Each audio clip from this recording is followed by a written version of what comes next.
Gotta go back to school. You know, you don't belong in that mill. You don't belong in that mill. Because actually, we could make a good couple. But socially, it was hooked up because I worked in the mill. So that was the negative part, but she's seen that you had a great mind and you could go places by what she thought by using your. Well, she said, you don't belong here. You're different than the. Well, Phyllis told me, the one that lived in the house across from the library, and we come down to Batavia. Phyllis came down from Batavia. She came down from University of Buffalo on a school program. They put these kids in school in different places, and she put Phyllis in a manufacturing business, and that was Kimberly. I see. And that's how I met her. But you could have went to school, 4 to 6 year college on your VA bill. Yeah, well, I started to go to school. I had an application in, and then my father died.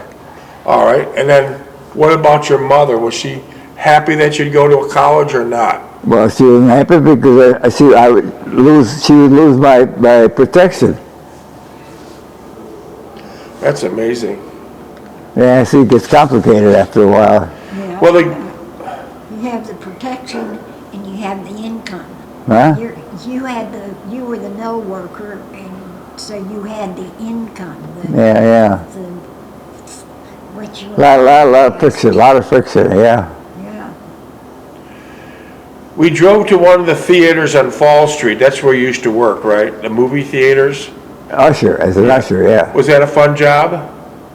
Well, when they shut the theater down at 10 o'clock, we used to play Cops and Rabbit, turn all the lights on and play in the theater. This is and then we go down to coffee and donuts.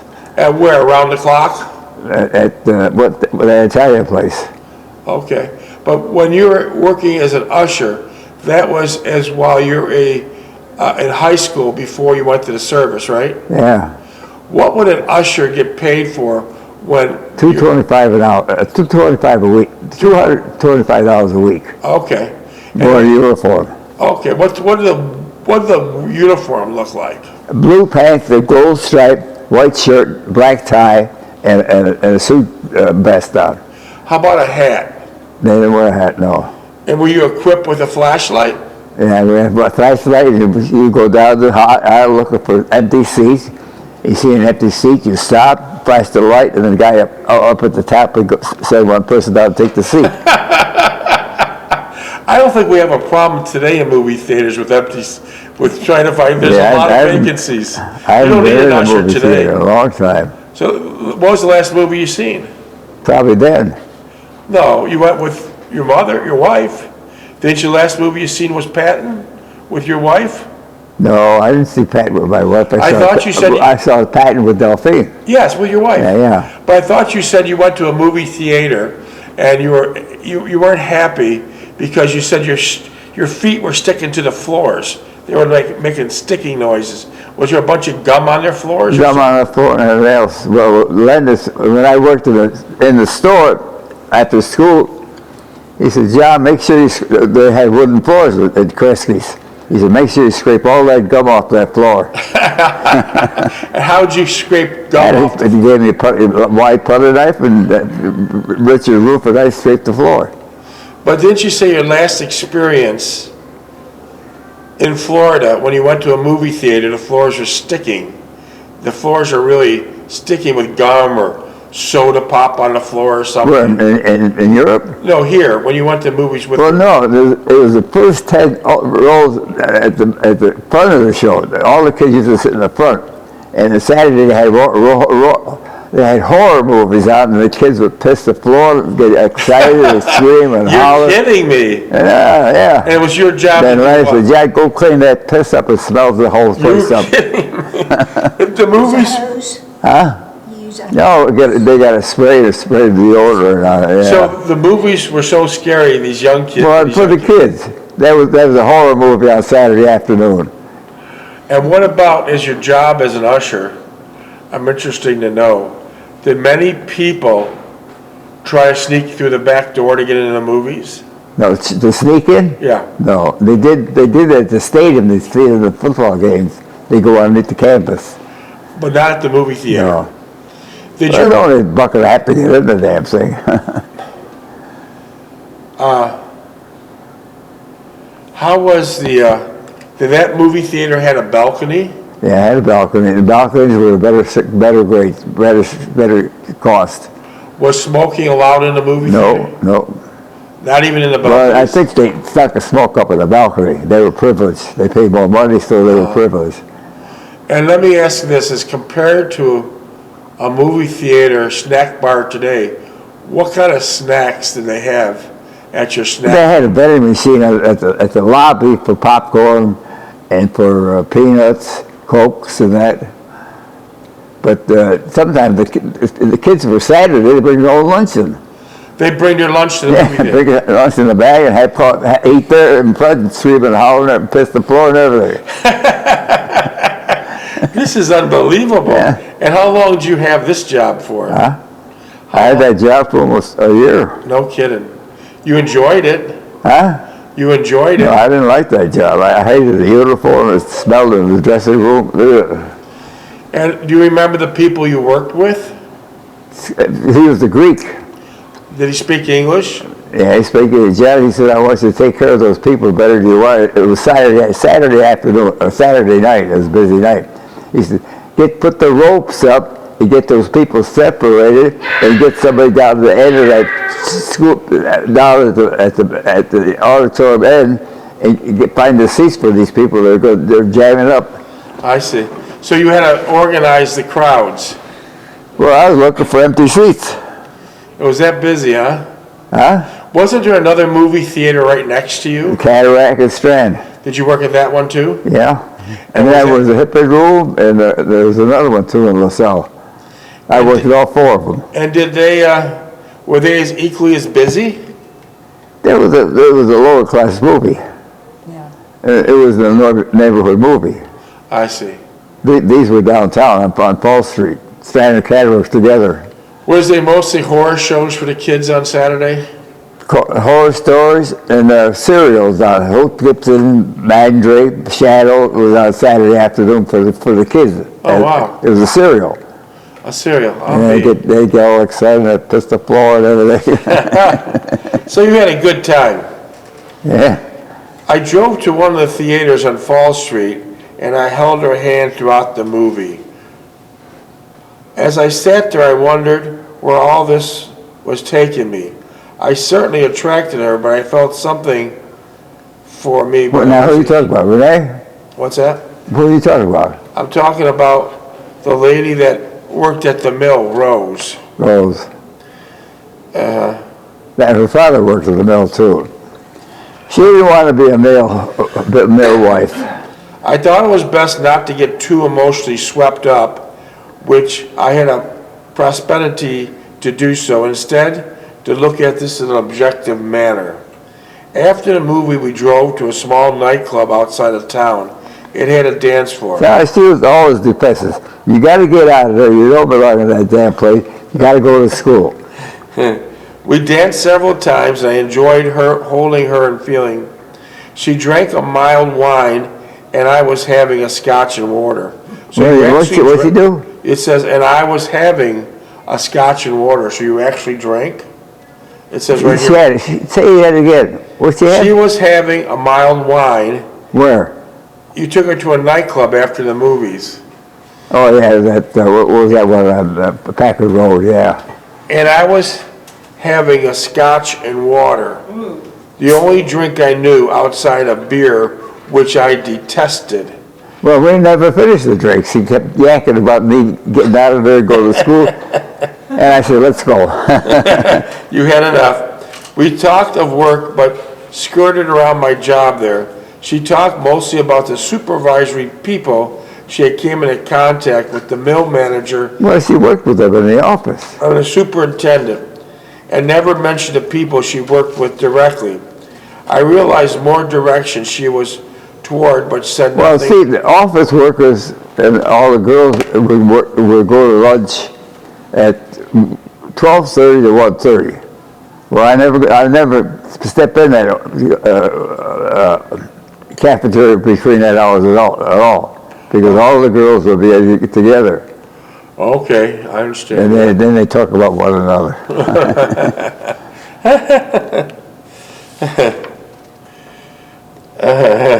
I knew she was attracted to me, but was too conditioned socially to accept me, as it became a constant and single struggle between us. She was frustrated in her ability. Well, I was the best sketch she had. I was the best sketch she had. And she knew I wasn't going anywhere. She was frustrated in her ability to accept me, a social nothing in her eyes, and a basic realistic attraction we had for one another. After the nightclub, we drove around and finally parked near the falls to watch the lights change. So this is Niagara Falls you're watching, and they had different lights changing. From Canada. They had different lights on the falls. Yeah. That's still going on today. Yeah. That's still going on today. In fact, I just read an article that they put different colors to make it even more vibrant. We talked. That's all on Canada's side, nothing on the American side. Yeah. After the nightclub, we drove around and watched the lights at the falls change. I suddenly thought of Ann and how we would watch the lights over the city of Evansville and how much more different a mood this was compared to then. We talked about nothing significant, but after a bit, She's always vindictive. She said, "You got to get out of this." She thought we'd hook up together and have a family, but she says, "You got to get out of there." She said, "You can't stand it there. I'm not going to marry a mill wife." The mill husband, like her father. Oh, Lord. We talked, but nothing significant. After a bit, I turned to her, put my arms around her, and kissed her.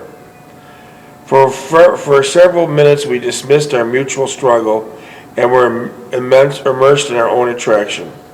Suddenly, her whole mood changed, as she did not want to get any more involved in our relationship. I quickly understood, leaned back, and began talking about a book we had both read. The subject was more neutral, and she became somewhat more docile. I came to realize more of what I was dealing with. We sat there for a while, and she related that it was getting late. I agreed. As I drove her home, I asked when I would see her again. She hesitated for a moment and finally answered by saying that she would see me one morning as she walked to work. So she lived so close to work, she walked to work. Yeah, she worked on Royal Avenue, the mill was on Packard, and I'm saying that long road in between only about a mile. That was right next door. That's where I met her on the road when she went to go to work, and I seen her in the mill. Although it still disturbed me, I kept it concealed. Besides, I would not see her again for several weeks until I rotated back on the midnight shift. I kissed her goodnight on her front porch. In a way, she was reluctant to leave, but she eventually succumbed to her instincts, thanked me for a nice evening, and retired inside. Yeah. I really did not feel bad. The only thing that came to my mind was the time with Renee and how she was vindictive all the time. She wanted to hook up with me, but she didn't want to hook up with a millhead. I remember at the time with Renee and how effortless and natural it was. I longed for those days again. I got home after midnight, and Mother gave me a blast. Look, he's still out. He's younger, and he's out yet. I'm coming home at 11:30. Unbelievable. You're out that hole again. Unbelievable. I got home after midnight, and Mother gave me a blast, which I only shrugged off, brushed my teeth, washed up, and went to bed. I was working the day shift and had to be on the job no later than 7:30 a.m. The next several weeks, I saw Rose in the cafeteria twice, and each time she saw me, she would glance away. I did notice that both times. I found her looking my way as she sat. I found her. Who's that? That's just an error. That's don't worry about it. The next several weeks I saw Rose in the cafeteria twice, and each time she saw me, she would she would glance away. I did notice that both times. I found her looking at my way as she sat with her co-workers. Was her co-workers all females? Yeah. Well, some guys work in the office too. I do not believe anyone at work we even knew each other, let alone we've gone out together. Yeah. My first midnight shift, I waited for Rose along the road from her house, and I could see her approaching. She greeted me warmly, and I noticed that she looked different, frankly more alluring and inviting. She stopped before me and touched my shoulder, which surprised me. She smiled and said, "Good morning, how was work?" I said nothing unrelated to her question, but did mention how well she looked. She seemed pleased at the comment. As we walked down to the road, our bodies would not touch now, and then I would get a whiff of her perfume she was wearing. I did not want to disturb the condescending mood that she was in. As we came to the point where she would turn off to head for work, we stopped for a moment. I looked at her as she spoke, and I could see that her whole attitude had changed. She was more retract. No, she said something. What'd she say? She says, "You're a jackass. You know we're in love, you're a jackass." She walks away. How do you remember? What am I going to do? How do you remember all this? Some things you don't forget. Why would she say that to you? Well, she was pissed off because she liked me, and she said, I got to choose one of these jerks. And these guys, the jerks, were all sissified hell. Yeah, And they had no military career or nothing. Sissified, yeah, that's a good word for it. They're half female themselves. No kidding. Yeah, So they never was in combat. no. But How come they didn't we get still drafted? met at the road there, and she said, "Are you going to get out of there, or are you going to be a stupid idiot for the rest of your life?" She's real vindictive after a while. And that was, she was concerned about me. That gives you something, right? Yeah. That's unbelievable. Then we were in the movies one night, driving, and she started talking. She said, "You know, John, we got to get this thing straightened out. We got something going, the two of us, but it's not going to work out if you're working there and I'm working over here. It's a social obstacle we're facing, not a medical, loving article." Oh, wow. As we came to the point where she'd turn off to head to work, we stopped for a minute. I looked at her and she spoke. I could see that her whole attitude had changed. She was more relaxed and less defensive. I was so preoccupied with her change in her demeanor that I did not ask. Well, she made up her mind. She hooked up with one of the guys in the office. The guy was getting transferred to Wisconsin. She hooked up with him. That So she solved already made up her solved mind. their problem. As we parted, she turned and asked me, "May I see you tonight for a couple hours before you go to work?" I said yes quickly, and she shouted over her shoulder as she hurried off, 7 o'clock at my house. I looked at her as she practically ran down the street, turning and waving at me several times. She's going to work. Yeah. I was flabbergasted at the turn of events, but excited at the prospect of seeing Rose tonight. Rose Kaminsky. What was her name? Huh? Rose Kaminsky, Polak. Paul. Yeah. I was also slightly flattered at the same interest, wondering if I was incorrect about my perception of her. As I was going out tonight before work, I had to find some tangible excuse to give my mother for going out. I finally settled on the ruse that I had to attend a union meeting. So you told your mother, in order to get out of the house, that you're going to a union meeting. To a union meeting. I don't remember that. You said, I had to find some tangible excuse. Oh, yeah, because I was seeing it Rose, right, yeah. Were you a member of a union? Well, certainly, if you belong to the factory, you'll remember. You never worked What was there. the if you were in union called? United Paper Workers. Is that still today? You pay dues every week, every month. I imagine it's still in that damn little place on Packard Road. United Paper Workers Union. I understand. Which I never did, but I served my purpose. I got up early in the afternoon, did some chores around the house, thinking all while about seeing Rose that night.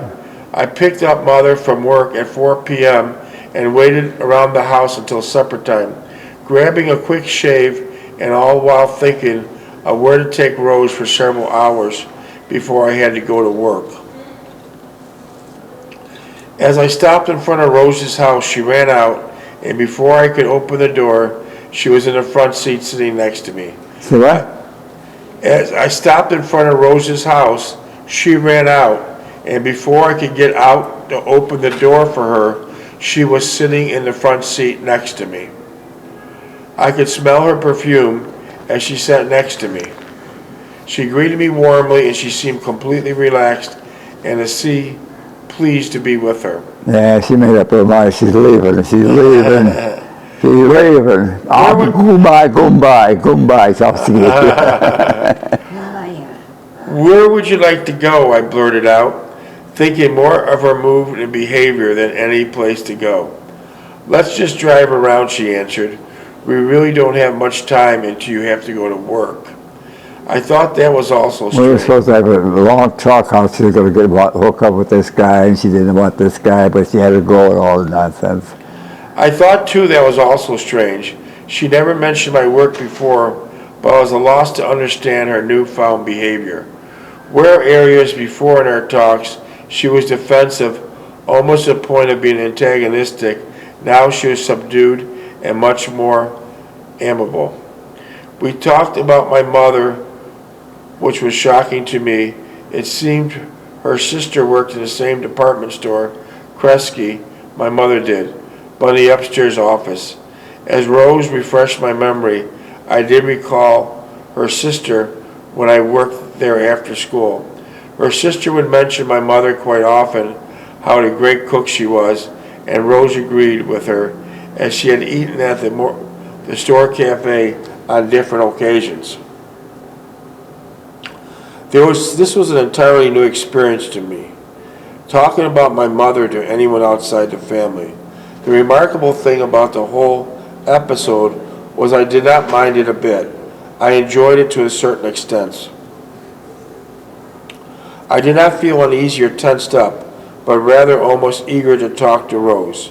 Naturally, I would mention all the good points regarding my mother and left out all the negative aspects my mother had. I had taken Rose's hand and was toying with her slender fingers as she continued to converse on the subject. Well, her parents were just as bad as my mother. They all came from the same poor neighborhood in Europe. Did your mother know the parents? Huh? She didn't know from there, but she met them when they went to church together and everything else when they came here. So I take it they're all Catholic? Oh, yeah, they're all Catholics, yeah. She talked about her sister and how things were different in many respects, but on the important issues, they agreed fully. Oh, her sister, her older sister thought she was better than anybody else because she worked in the office with the manager. She worked with the manager of the store. Yeah. Hoity-toity stuff, yeah. She mentioned her parents and how she felt for them and how she would be heartsick to have to leave them. She also talked a little bit about herself and how she was always self-conscious and drawn into herself. She stated that she did not make friends easily. As a consequence, she did not have many close friends. She made up for it by reading a lot and learning from within the pages. All the while she was talking, I held her hand and she would squeeze mine now and then, putting her other hand on top of mine. She thought the people at work were boring and wearisome. All they talked about were men and bowling. All I listened to her I was struck by the similar and sameness of our perspective. It was a carbon copy of my predicament, and it became quite apparent that we both experienced the same impasse in our lives. Yeah, we made a good family member, but it didn't work out. I understand. We're both alike, she murmured, resting her head on my shoulder and holding my hand tightly as she continued. You're different from the rest of the people at work, she stammered, saying it almost as if it were a compliment. I noticed that the second time I talked to you, and even more when I saw you in the cafeteria, I feel that I can talk to you about some of the most inner thoughts and feelings and know that you'll understand, she related while clutching my hand tightly. A warm glow had overcome me as if I had been finally recognized, and a heavy weight has been lifted off my chest. No one talked to me in this manner since my time with Anne, Jean, or Renee. I felt good and I wanted Rose to continue, but it was getting late and I thought enough had been said for one night. I suggested we stop for a hamburger and something to drink at Greenwald's, and she agreed. While I was getting our order, I tried to digest parts of our conversation. There was much to think about. In one brief night, Rose had wiped the slate clean, and I'd have to do a complete 180 turn to my assessment of her. She was completely honest with me, and I should reciprocate. She deserves nothing less. How was your hamburger at Greenwald's? What? How was your hamburger at Greenwald's? They make good hamburgers at Greenwald. And what else are they famous for? Well, we had a cup of coffee. Oh, wow. What did you have? What type of brand was the coffee? Do you remember? Maxwell. Was that a big brand back then? Yeah, Maxwell, yeah. And how did you drink your coffee? Out of a cup, I hope. I didn't drink it out of a spoon. Did you drink your coffee? Did you drink your coffee black? Black, yeah. Oh, I don't put nothing in it.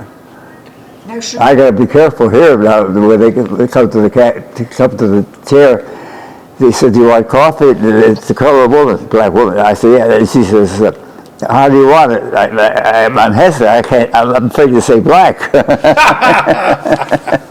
This is funny.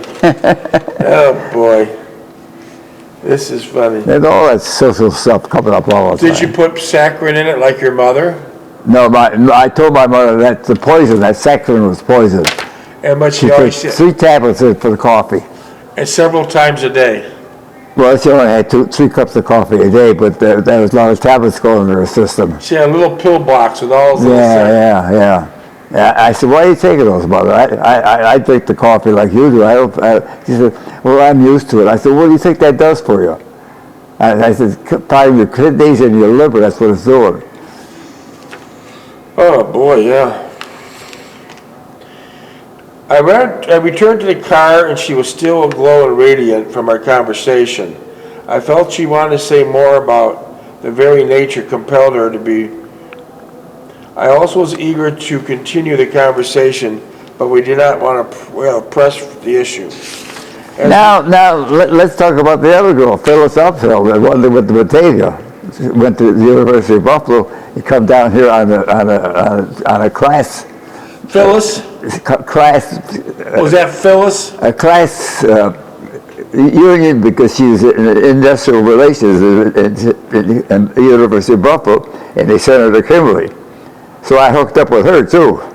Was that Phyllis? That was Phyllis Uphill, yeah. Do you remember her last name? Uphill, Phyllis Uphill. Phyllis Uphill. Whatever happened to her? Well, she went back to school, and I never had seen her before after that. But she was here all summer on that program that the college said. They sent those kids to different places for the experience. Was she Polish too? Huh? Was she also Polish? No, she wasn't Polish. She was English. Uphill isn't Polish. Okay.